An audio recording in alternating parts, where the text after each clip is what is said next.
হাওড়ার পাশাপাশি মালদার ছবিটাও জানাই আপনাদের। মালদা পুর প্রধানের পদ থেকে ইতিমধ্যে ইস্তফা দিয়েছেন কার্তিক ঘোষ। 15 দিন পার, কিন্তু এখনো পর্যন্ত কাউকে এই পুরাতন মালদার পুর প্রধান করতে পারেনি শাসক।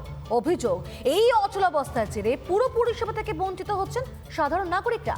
আর এই নিয়ে শাসক বিরোধী তরজা তুঙ্গে। সংখ্যাগরিষ্ঠ এগিয়ে থাকা সত্ত্বেও এখনো পর্যন্ত পুরাতন মালদা পৌরসভার নতুন চেয়ারম্যান পদে নিযুক্ত হয়নি কেউ, যার ফলে পৌরসভা পরিষেবা থেকে বঞ্চিত হচ্ছে পৌর নাগরিকরা।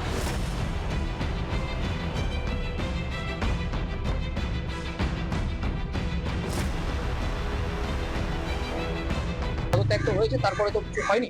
তো আমরা বেসিক ইস্যু যেমন হচ্ছে কারো মানে সার্টিফিকেটের সাইন লাগবে বা এই জাতীয় কিছু প্রবলেম আমরা ফেস করছি, প্লাস আমরা কোনো ইস্যু বা প্রবলেম জানাতে পারছি। 15 দিন পার, দলের সিদ্ধান্ত অনুযায়ী সরে গিয়েছেন পুরাতন মালদার পুরপ্রধান কার্তিক ঘোষ, কিন্তু এখনো কাউকে চেয়ারে বসাতে পারেনি শাসক। এতেই যাবতীয় গোলমালের সূত্রপাত। উন্নয়নের কাজ এই মুহূর্তে সমস্ত স্তম্ভিত হয়ে আছে। এটা ফান্ডের টাকাও আটকে আছে। এই এরকম একটা পরিস্থিতির মধ্যে দিয়ে মানুষ যাচ্ছে। এরা ভিতরে ভেতরে টাকার খেলা চলছে, টাকা ছাড়া এরা কিছু বোঝে না। তো সরকারেও যেমন কাটমানির সরকার চলছে। দেখেন, চেয়ারম্যান একটা প্রসিডিওর আছে, আপনারা খুব তাড়াতাড়ি সেটা পেয়ে যাবেন।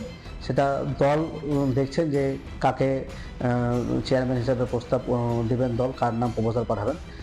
বঞ্চিত না হয় পৌর নাগরিকরা। পুরসভার প্রতিটি ওয়ার্ডেই যাতে পরিষেবা এবং চেয়ারম্যানের ক্ষেত্রে যে পরিষেবা, সেই পরিষেবা যাতে সম্পূর্ণভাবে তারা পায়, সেটাই তারা দাবি জানাচ্ছেন পৌর নাগরিকরা। এই পুরাতন মালদা পৌরসভার পৌর নাগরিকরা তেমনটাই দাবি জানাচ্ছেন। মালদা থেকে দীপঙ্কর গোস্বামী, রিপাবলিক বাংলা। নানা ধরনের কন্টেন্ট দেখার জন্য লাইক করুন, শেয়ার করুন আমাদের ফেসবুক পেজ, সাবস্ক্রাইব করুন আমাদের ইউটিউব চ্যানেল।